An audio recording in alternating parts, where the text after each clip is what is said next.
You're watching News 12 Westchester, as local news gets. A high school community in mourning tonight after a second teenager is struck and killed by a train in another apparent suicide just 2 weeks after a classmate died. News 12's Grace Noon reports both young men were 16-year-old sophomores from Fordham Prep in the Bronx. High school years are supposed to be carefree times, but at Fordham Prep in the Bronx, there is much sadness. This is a very difficult time for the community here at Fordham Prep. The school has confirmed that a 16-year-old boy was struck and killed by a Metro North train yesterday. What makes this even more troubling is that just 2 weeks ago, another 16-year-old Fordham Prep student from Sleepy Hollow, Owen Kelly, died in the same way.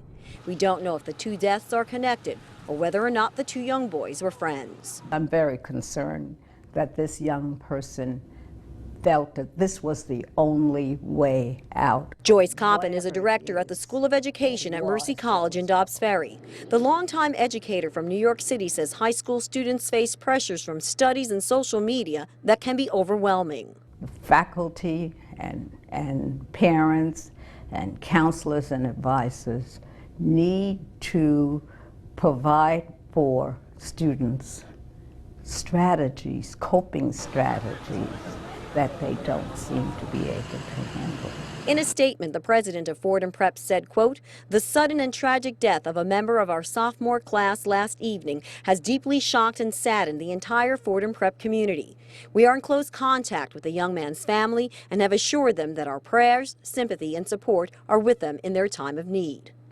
Trained counselors are at the school to try and help the students cope with the recent tragedies. In the Bronx, Grace Noon, News 12.